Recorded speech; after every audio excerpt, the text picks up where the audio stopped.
አሰላሙ አለይኩም ወራህመቱላሂ ወበረካቱሁ። ሰላም እንዴት አላችሁ? በዚህ ቪዲዮ ባልና ሚስት በሰላምና በፍቅር እንዲኖሩ የሚያደርጉ 9 ዋና ዋና የሚስት ባህሪያትና ተግባራት ተጠቅሰዋል። ቻናሉን ሰብስክራይብ በማድረግ ትብብሮን ያሳዩን። እናመሰግናለን። አንደኛ፣ ባልሽን አክብሪው።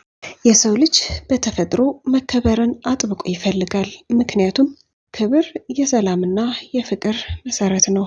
አንቺ ባልሽን ስታከብሪ ያንቺ ክብር ዝቅ ይላል ማለት አይደለም። እንዲያውም ባልሽን በምታከብሪ ጊዜ የሱን ምላሽ አንቺን ማክበር ነው የሚሆነው። በመሆኑም ባለቤትሽ እንዲደሰትብሽ ለፍላጎቶቹ ቅድሚያ በመስጠት የሚያነሳቸውን ሀሳቦች ማክበር ይኖርብሻል። ሁለተኛ፣ በትህትና ማናገር። ከባለቤትሽ ጋር በምትነጋገሪ ሰዓት ጩኸትና ማመናጨቅ አላስፈላጊ ሲሆን፣ አለመግባባት ቢያጋጥማችሁ እሱ ለሚናገራቸው ንግግሮች በንዴት ለሱ መልስ ከመስጠት መቆጠብ ያስፈልጋል። እሱ መሳሳቱን ለማሳወቅ ትክክለኛውንና የተረጋጋበትን ሰዓት ጠብቆ ማናገርም፣ በሰው መሀል ባላችሁበት ሰዓት አላስፈላጊ ቃል ምልልስ ከማድረግ መቆጠብ ይኖርብሻል። ትህትና የተናደደን ሰው ያረጋጋል።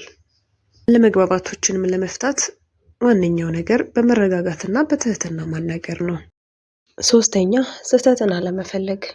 መሳሳት የሰው ልጅ ባህሪ ነው። መሳሳት በየትኛውም የህይወት ክፍላችን ላይ ሊያጋጥም የሚችል ነገር ነው። በእያንዳንዱ ንግግሮቹና ድርጊቶቹ ስህተቶቹን እየተከታተልሽ የምትፈልጊና የምታጋንኝ ከሆነ ባለቤትሽም ከጭቅጭቅ ለመራቅ ሲል ከአንቺ ራሱን እያሸሸ ይመጣል ማለት ነው። አራተኛ፣ መልካምና አመስጋኝ ሴት መሆን። ባለቤትሽን የምታመሰግኙ ከሆነ ላንቺ ያለው ፍቅርም ሆነ ክብር እንዲጨምር ያደርገዋል። ለቤተሰቡ የሚያደርገውንም ጥረት እንዲጨምር ይበረታታል። ባለቤትሽ ላንቺ የዋለልሽን መልካም ነገር በመርሳትና አሳንሶ በማየት ያጎደለብሽን ነገር አጉልቶና አካብዶ የማየት ልምዱ ካለሽ ባለቤትሽ ላንቺ ያለው ፍቅር እንዲቀንስና በትዳሩ ደስተኛ እንዳይሆን ታደርጊዋለሽ። አምስተኛ፣ በስራው ስኬታማ እንዲሆን ማገዝ። እንደሚታወቀው ወንዶች የቤት አስተዳዳሪ ናቸው። ቤተሰባቸውን ለማስተዳደር ደግሞ ስራ መስራት ይጠበቅባቸዋል፣ ግዴታም ይሆንባቸዋል። ታዲያ ሚስቶቻቸው ገንዘቦቻቸውን ጠባቂና አላግባብ የማያባክኑ እንዲሆኑላቸው ይፈልጋሉ። በስራቸውም እንዲያበረቷቸው ይፈልጋሉ። ባለቤቷ ገንዘቡን ለፍቶና ደክሞ እንደሚያመጣው በመረዳት ገንዘብ አያያዝ ላይ ጠንቃቃ የምትሆን ከሆነና በስራው እንዲበረታ የምታገዘው ከሆነ ለሚስቱ ያለው ክብር ይጨምራል፣ አክባሪዋም ይሆናል። ስድስተኛ፣ አኩራፊ ሴት አለመሆን።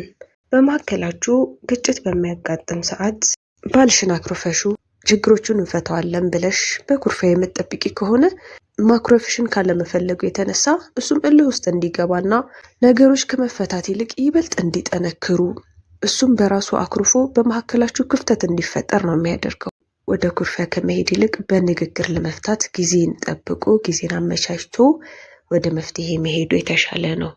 ሰባተኛ፣ የቤትሽንና የራስሽን ንጽህና መጠበቅ።